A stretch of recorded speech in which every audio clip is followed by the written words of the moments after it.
Retour sur le plateau Equinox, deuxième partie, c'est le temps du débrief. Madame, monsieur, toujours en compagnie d'Emmanuel Kougné, maître Augustin Guefak, docteur Patrick Griffoué et maître Achille Lejo. Maître Achille Lejo, vous êtes un avocat, vous avez suivi ce récit, votre commentaire.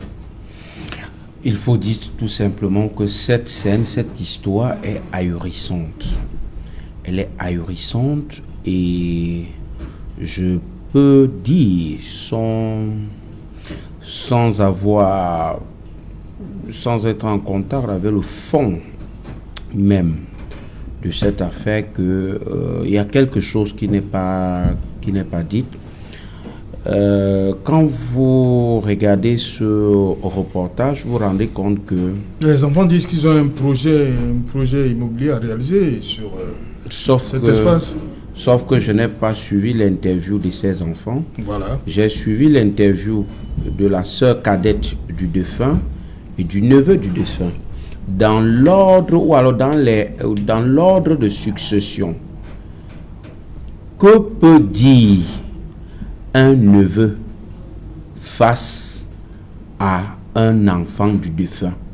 Que peut dire un neveu face à un collatéral privilégié, c'est-à-dire le frère ou la sœur du défunt? Voilà ma préoccupation. Sur le plan juridique, ça ne devrait pas se poser.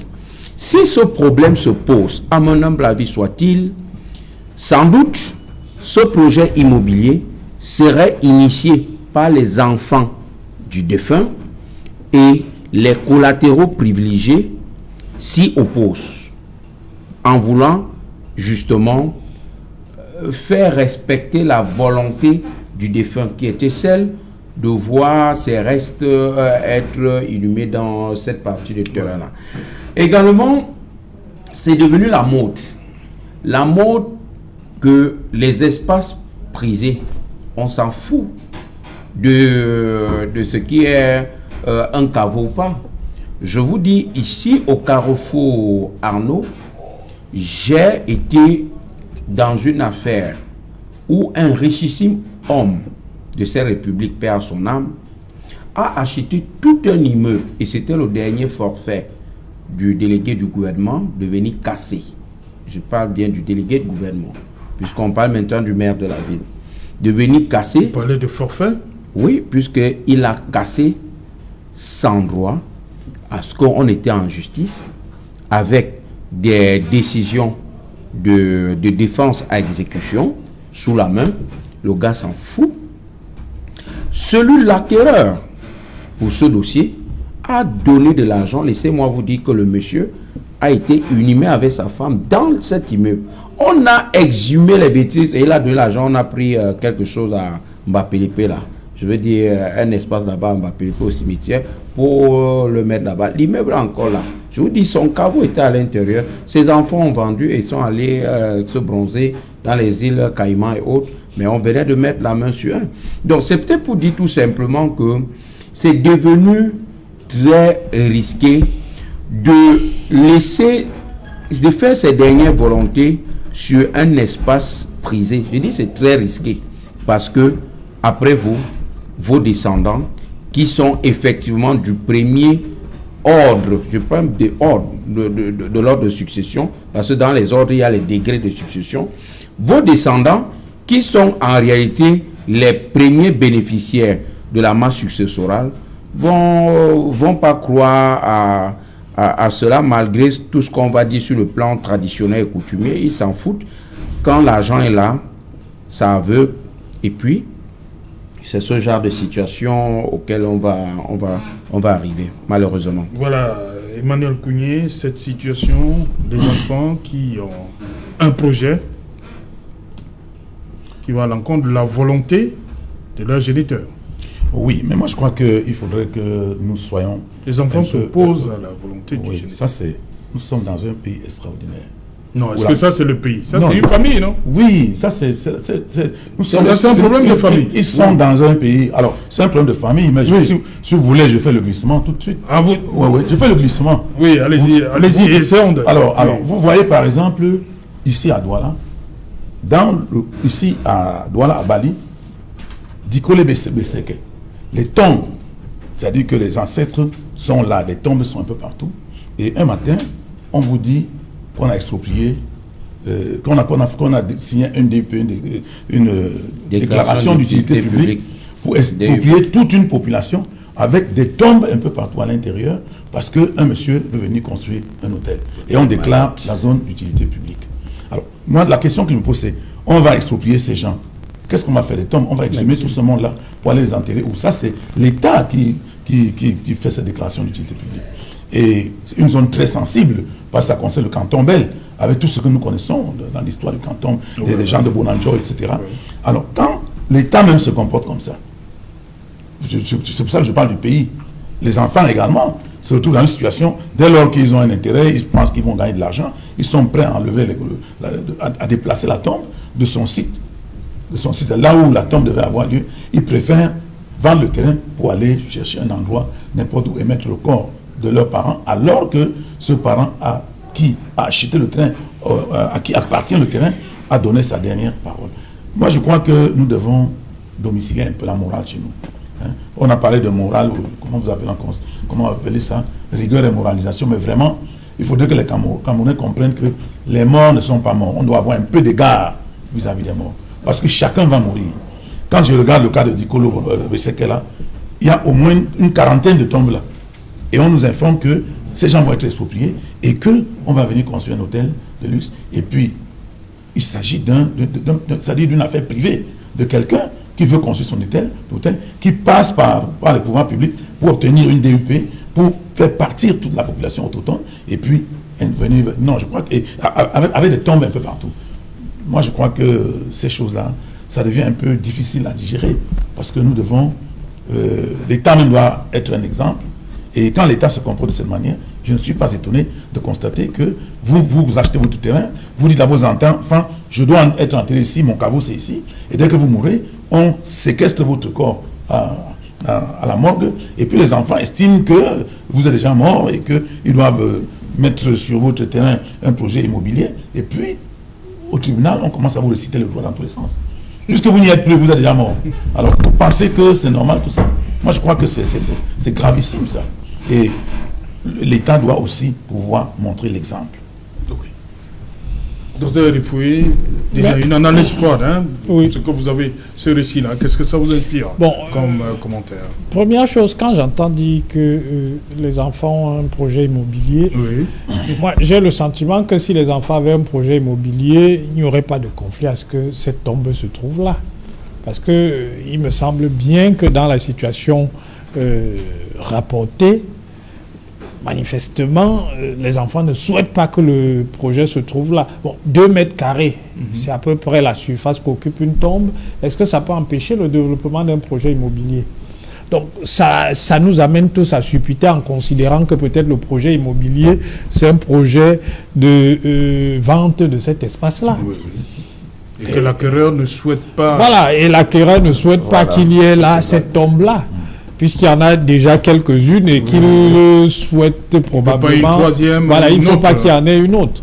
Donc, c'est une situation regrettable, mais je pense que nos avis vont diverger sur ce point, Emmanuel Kougne et moi.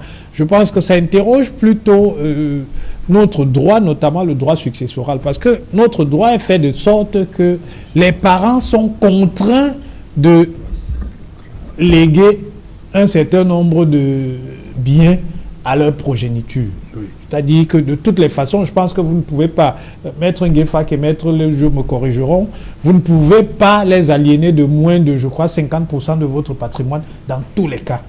Alors qu'ailleurs, vous avez parfaitement le droit de décider de ne rien léguer à vos enfants. À partir du moment où c'est vous qui avez travaillé, je ne vois pas pourquoi il faudrait que le droit vous contraigne à léguer à vos enfants plus qu'à l'État, par exemple, ou à X ou Y. C'est-à-dire, moi, je vois chez les Américains, par exemple, un individu, il décide de léguer simplement 1% de son patrimoine à ses enfants. Et il n'y a pas de litige, ils ne peuvent pas attaquer sa décision devant le tribunal. Or, si on avait cette possibilité ici, je pense que le monsieur aurait pris ses dispositions pour que ses volontés soient de toutes les façons exécutées sans que les enfants ne puissent s'y opposer. Or là, c'est l'état du droit qui rend possible cette opposition à partir du moment où il est décédé. et que ce sont les collatérales au premier degré, de toutes les façons, le terrain est supposé leur revenir. Donc, ils en feront forcément ce qu'ils veulent. Même si on l'enterrait là, ils seraient capables de l'exhumer et puis de vendre le terrain plus tard. Donc, c'est de ça qu'il s'agit. Moi, je pense que nous devons faire évoluer les règles successorales chez nous afin que les parents ne soient plus contraints de manière systématique à léguer une partie du patrimoine à leurs enfants. Voilà, Maître Augustin Gueffard, j'ai envie de vous poser cette question, qui valent encore les dernières volontés. Si on ne peut pas, après, les appliquer.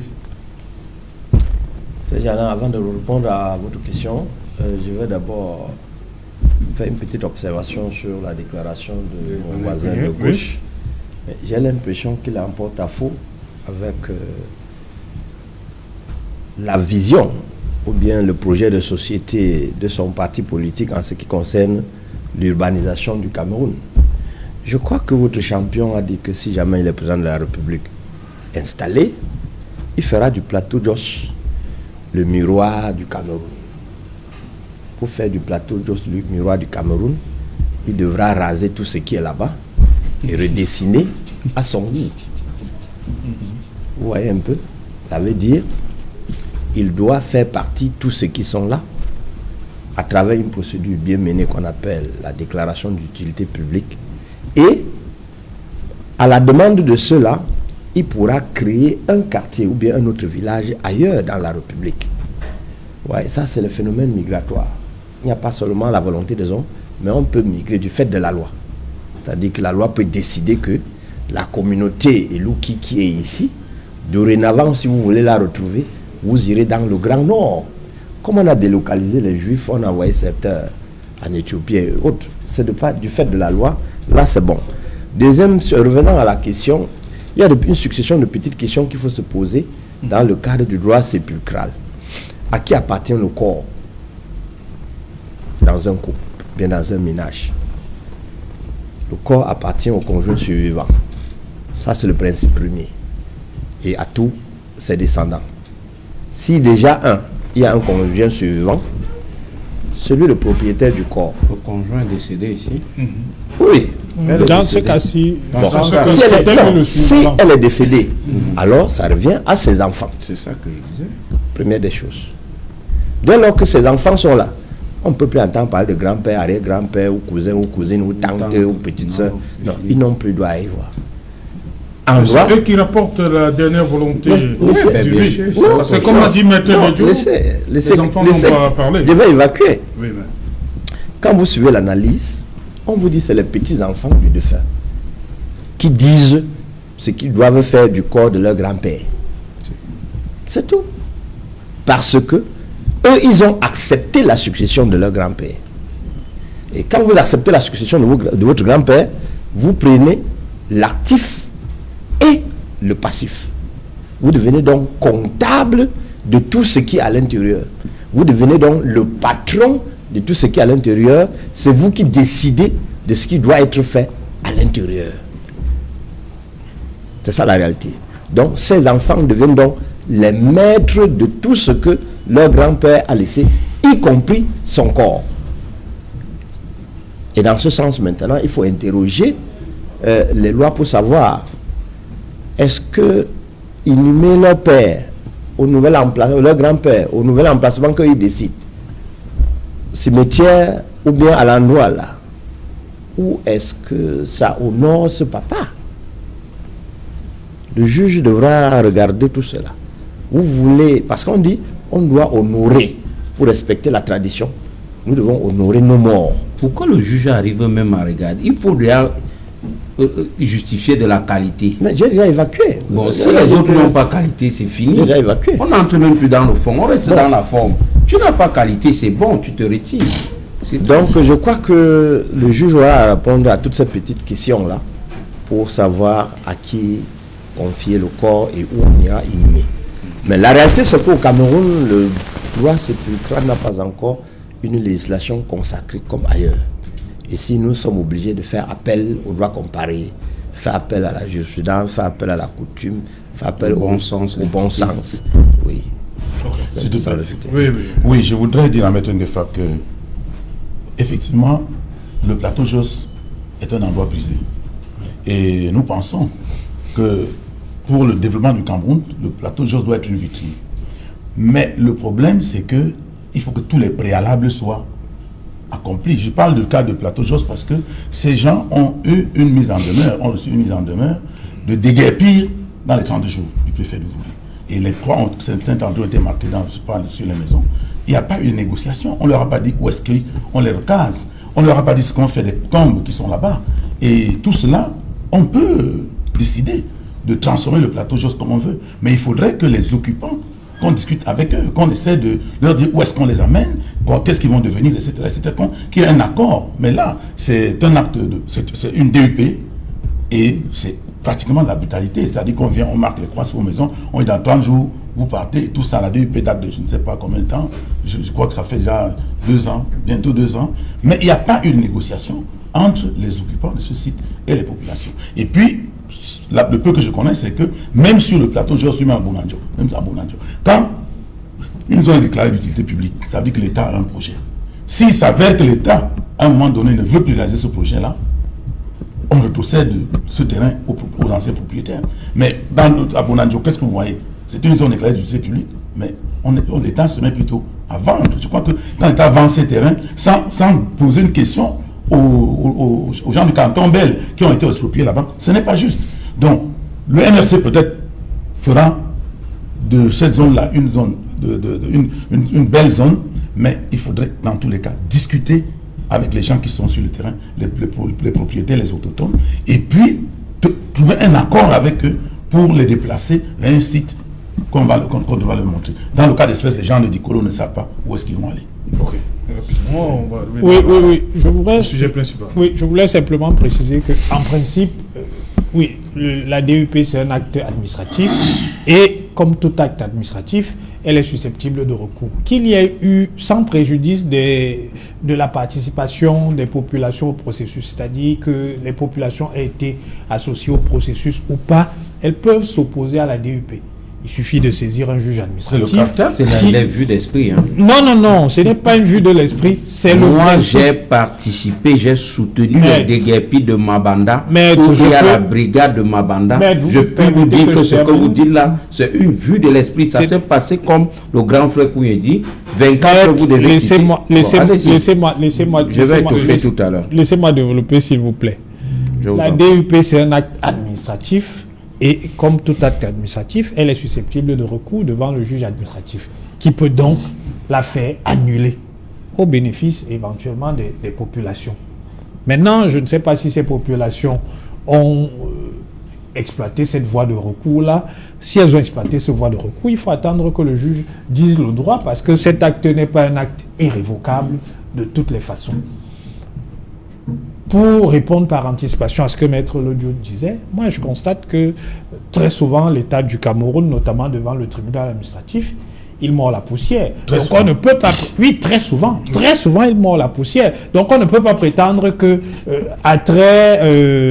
l'institution qui a fait cette DUP devant le tribunal administratif serait sans intérêt pour les ayants droit. On ne peut pas le dire a priori.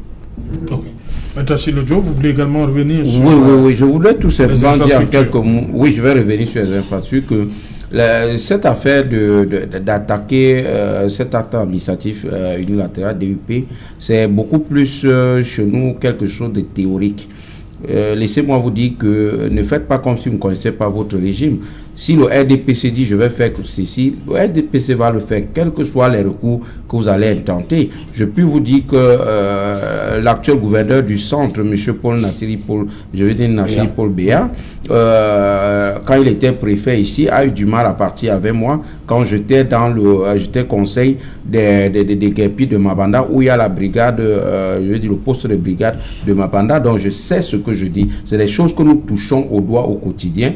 Quand on fait des évaluations pour faire des guépis, alors on vient, on dit voilà 500 000 parties, vous refusez, on sort l'état-major du littoral avec les gros galons dans les salles comme ça, vous paniquez, ils paniquent et puis tout le monde signe même ceux qui ne comprennent pas. Vous le juriste, quand vous êtes là, vous dites non, ne signez pas, on dit bon, là, état-major, mettez-le dehors, je dis ce que j'ai vécu. Donc, laissez ce que vous dites, ça, c'est les vues d'esprit. Au Cameroun, il y a le principe et la pratique, c'est autre chose. Revenons maintenant sur le programme ou alors les infrastructures qui étaient le débat central, le sujet central tout à l'heure.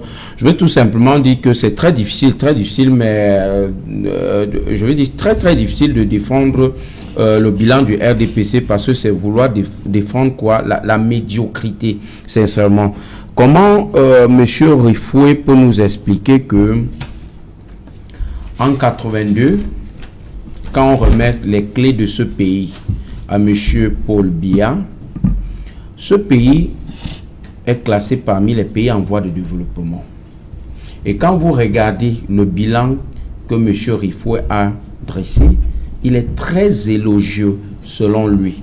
Alors comment expliquer que 39 ans après, nous soyons, n'est-ce pas, pays pauvres, très endettés? Ça, c'est une des questions. Autre chose, lors de ma première prise de parole, j'ai dit, et je maintiens ceci, ces maigres infrastructures que l'on peut mettre à l'actif du renouveau sont l'œuvre des emprunts auprès des pays amis et des institutions et des bailleurs de fonds internationaux comme les institutions de Bretton Woods. Ça veut dire tout simplement qu'en 39 ans, s'il y a un stade, s'il y a une route qui a été faite, tout cela, c'est une dette. Ils ont passé 39 ans à endetter les Camerounais sans rien créer comme richesse. Allez voir la liste des sociétés qui ont été fermées sous le régime du renouveau. Ça, c'est un autre débat. Vous avez bien fait, Serge Alain, de l'interpeller sur les bonnes fontaines. Voilà un exemple simple. Ceux de notre génération savaient qu'il y avait ce qu'on appelle les bonnes fontaines publiques. Vous avez votre petit tuyau que vous venez mettre là, vous tirez avec la bouche et puis vous avez de l'eau. Chaque famille avait son tuyau. Aujourd'hui, ça n'existe plus. Qu'est-ce qu'on en dit? Rien du tout. Parce que quelqu'un, une seule personne, un militant du RDPC, soit-il ministre, a 50 milliards pour lui seul. Mais vous pensez qu'on va faire comment pour maintenir les bonnes fontaines publiques qu'Aïdjo avait créées? C'est ahurissant. Une seule personne, 50 millions. Autre chose qui n'est pas des moindres. Je voudrais tout simplement dire au régime du RDPC, ensemble, tous ses défenseurs, que le fait de nous créer les écoles, les lycées, ne peut pas être un indice de développement. Sinon, aujourd'hui, nous, le Cameroun aurait des très grands universitaires. Sinon, aujourd'hui, le Cameroun aurait des très grands boursiers. Sinon, aujourd'hui, le Cameroun aurait des têtes bien faites. Sauf que, après la formation, après les études, beaucoup se retrouvent au quartier, il n'y a rien à faire.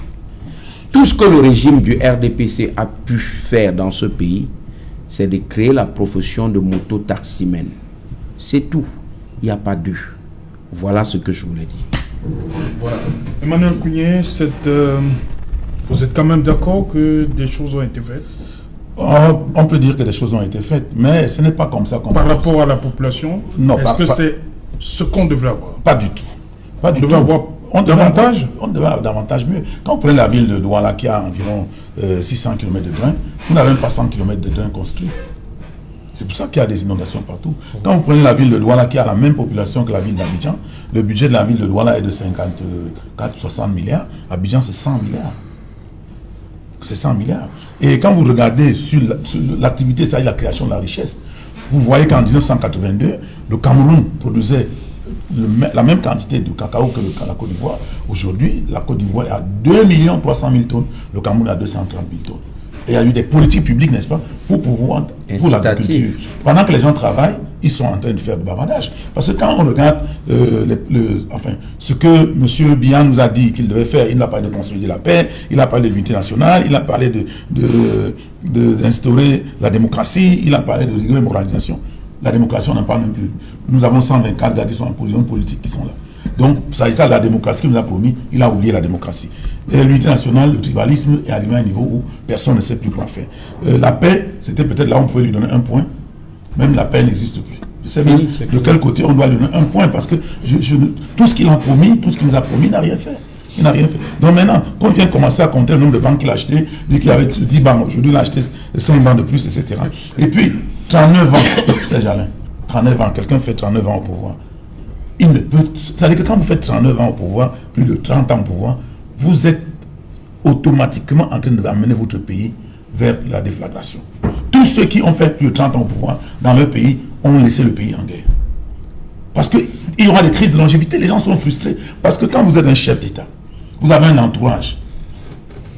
Votre entourage est le même pendant 39 ans. C'est-à-dire que ces mêmes gens et leurs enfants, vous n'avez qu'à voir. Vous allez voir que les nouveaux sous-préfets, comme nous avons maintenant, sont les enfants de ceux qui étaient sous-préfets hier, qui sont ministres. Et ils tournent autour de nous. Et dans leur tête, ils se disent que leurs enfants vont faire à nos enfants ce qu'ils nous font aujourd'hui. Alors ça ne peut pas marcher. Ça ne peut amener que à la révolution. Et c'est pour ça que même quand vous travaillez bien, vous faites 40 ans au pouvoir comme Kadhafi, vous finissez toujours dans les problèmes.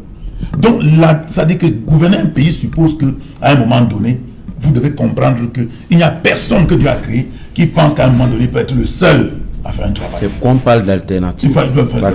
Donc, moi je crois que ces gens, les gens ne sont même plus contents de travailler avec ces gens-là. Parce qu'on les a trop vus. On les a trop vus. Ils nous ont parlé de 50 gigas égale à combien de gigas. Ils nous ont amené des tas d'histoires. On ne peut en finir. C'est-à-dire si on veut aligner toutes les incongruités, on n'en finira pas. Parce qu'ils ont eu toujours de temps pour le faire. Tout ce qui arrive à notre pays aujourd'hui, même la guerre que nous avons, c'est la crise de longévité. C'est la crise de longévité. Et puis, qui que vous soyez, si vous faites ce que M. Biya fait, vous allez conduire votre pays vers la guerre, vers la destruction. Donc, moi, je crois que on doit cesser d'essayer de nous expliquer qu'ils ont fait ceci, ils ont fait cela. Puisqu'il y a d'autres qui nous disent qu'ils seront candidats en 2025. Les mêmes gens qui sont là depuis Mathusalem, ils montent, ils descendent. Ils sont aujourd'hui ministres de l'économie. Demain, ils sont ministres du plan. Après, demain, ils sont ministres secrétaire général. Après, ils sont les mêmes personnes. Alors, moi, la question que je me pose, nous avons tous été à l'école et on s'est vus tous. Et on est sortis ensemble. Alors, quand ils sont sortis, ils ont envalé quelque chose, ils sont purgés avec la magie pour devenir des esprits ou des anges. Qu'est-ce que c'est? Comment est-ce qu'ils pensent qu'eux seuls peuvent faire le travail? Et le même casting. Un casting échoue, on reconduit le même casting. On dit, ce casting n'a pas pu s'en sortir avec les fonds PPTE. On dit, ok, on va donc aller avec le FMI, on remet le même casting. Après, on se dit que ce programme de DSE a échoué. On dit, ok, on va aller à SDE 30 avec le même casting. Mais attendez. Ça dit que les germes de l'échec sont là et on reconduit, puisque je suis presque convaincu que le président de la République ne connaît plus d'autres citoyens qu'il peut utiliser pour remplacer les autres. Le magasin est vide. C'est-à-dire qu'il n'y a plus de pièces de rechange. Parce que tous ceux qu'il connaît peut-être ne vivent plus ou sont incapables de faire quoi que ce soit. Donc, moi, je crois que la solution aujourd'hui de notre pays, c'est la transition, c'est la mutation. C'est-à-dire qu'il faut qu'il y ait un autre régime. Il faut l'alternance, c'est le mot que je cherchais. Il faut l'alternance aujourd'hui pour sauver le Cameroun. Parce que sinon, les gens vont venir pérorer sur les plateaux, nous raconter des tas d'histoires du genre on va faire ceci, on va faire cela. Ils ne feront rien. Et moi, je crois qu'il faut que les Camerounais soient tous conscients de tout ce que nous vivons aujourd'hui, c'est une crise de longévité. Voilà, Emmanuel Kougné. Docteur Ifoué-Téma, est-ce que vous avez l'impression, vous êtes en train de retenir du président Biya, vous le voyez comme celui-là qui a apporté la démocratie et la prospérité? C'est votre sentiment? Écoutez, vous allez vers là? Mais le président Biya, c'est l'homme de l'ouverture de la société camerounaise. Et quand je dis ouverture, c'est sur le plan médiatique, commençons par là. Si nous sommes sur un plateau comme Equinox pour débattre librement, si Emmanuel Kougné peut traiter le régime de dictatorial sur ce plateau, c'est bien parce que le président de la République a ouvert. Et on peut se permettre toutes sortes d'outrances, y compris me démentir alors que je suis factuel. Je dis c'est faux. C'est de ça qu'il s'agit. Ouverture, La libération de la parole au Cameroun, c'est le fait des luttes politiques et de la société civile. Monsieur Biya était concret de le faire. Maître, permettez. Ouais. Ce n'est pas mettre à ton article. Permettez. Depuis, je vous écoute. Si vous n'avez pas abruti les gens, non. Nous parlons ne sert même à rien. Non, sincèrement, je vous Nous avons eu la liberté de bavarder. Est-ce que je peux... Vous ne pouvez pas dire que parce que il y a 100 médias au Cameroun, parce qu'on a la possibilité de parler, c'est le fait de M. Biya. Est-ce que ce sont le résultat des luttes des partis politiques, en l'occurrence le SDF, et bien sûr de la société civile. Est-ce que je peux articuler bien? Allez-y, Bien. docteur. Moi, j'ai suivi François-Marie Evembe, qui était sur le plateau de droit de réponse. Et il a bien précisé, la vérité en face, il a bien précisé que le président de la République a ouvert à la démocratie pour régler un problème interne au C'est son opinion, il n'est pas une référence. Il n'est pas une référence. Il n'est pas une référence. C'était une éminence grise du parti auquel vous appartenez. Si vous l'ignorez. On vous a dit je parle du SDF. On vous a dit que c'est la ligne du parti. Laissez-moi. On vous a dit que ça m'empêche de voir autrement. Laissez-moi développer. C'est un grand témoin de l'histoire dont je considère qu'il parle de choses qu'il a. Vous pensez que le témoignage est urgentiste? Vous deviez avoir 3 ans à cette époque-là. Ah, donc, merci. Donc, autre chose là, vous devez avoir. Mais mettez-le Dieu, vous ne devez même pas encore tenir. Si j'avais 3 ans, il ne devait pas encore tenir. Permettez que je développe, s'il vous plaît. Il faut, il n'a que 40 ans. En 82, il avait 1 an. Mais permettez que je développe, s'il vous plaît. En 82, il avait 1 an. Donc, il ne devait même pas encore tenir. Il parle des choses qu'il ne maîtrise pas. Je dis. Vous voyez? Je dis. On ne peut pas comparer, il ne faut pas comparer. Moi, je ne comparerai pas, comme l'a fait Emmanuel Kounié, Douala à Abidjan. Parce que Abidjan, c'est à la fois la capitale économique et la capitale politique. Non, c'est faux. Si.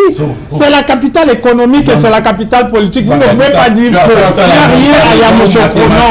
Il n'y a rien à Yamoussoukro.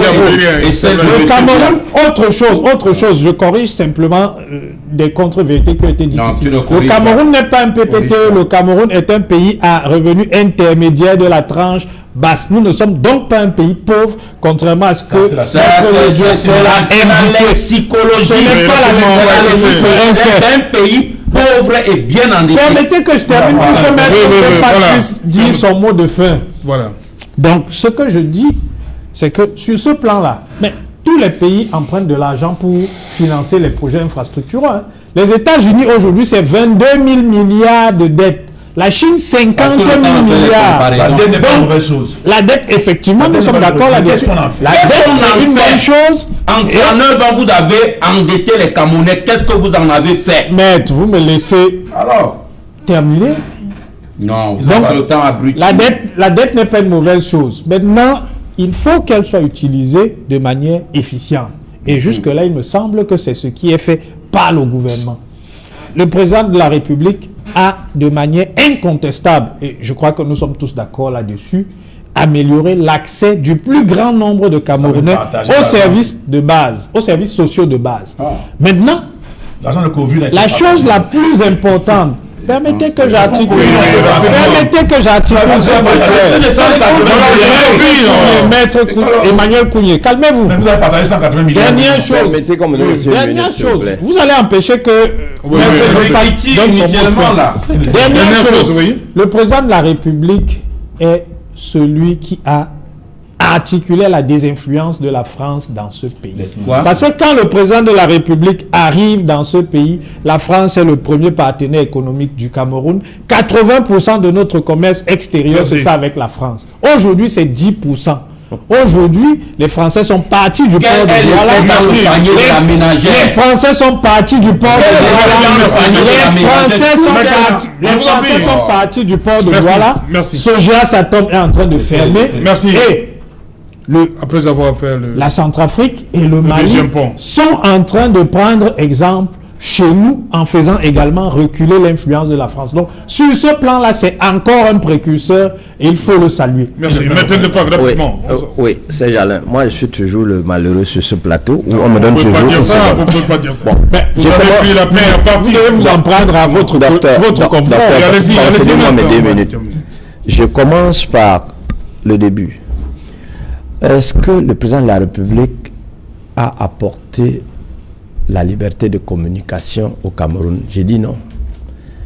Il s'est battu pour qu'il y ait une liberté de bavardage. Très bien. Il s'est battu pour tuer la liberté de communication. L'exception, c'est Equinox Télévision. Je vous fais l'histoire. Souvenez-vous, revoyez un peu, je sais que vous êtes spécialiste de la communication, voyez pourquoi la télévision du Messager n'a jamais été ouverte. Parce que dans l'objet de mis, c'était la télévision qui devait dire aux Camerounais ce que Equinox est en train de dire aujourd'hui. Monsieur Séverin Tchunga a été visionnaire. Il a joué le jeu du chat à la souris. Il est passé dans les fauches codines. Maintenant, pour que vous compreniez, pouvez-vous vous souvenir de la période où vous avez boycotté tout ce plateau parce que vous ne parveniez pas à faire fermer ces portes?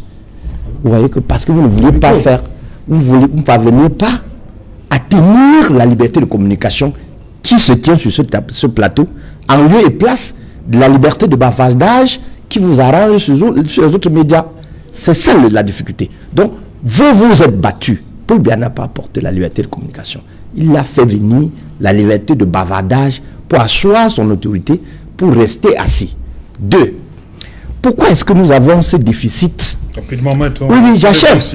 Pourquoi est-ce que les infrastructures entrent en œuvre en souffrent?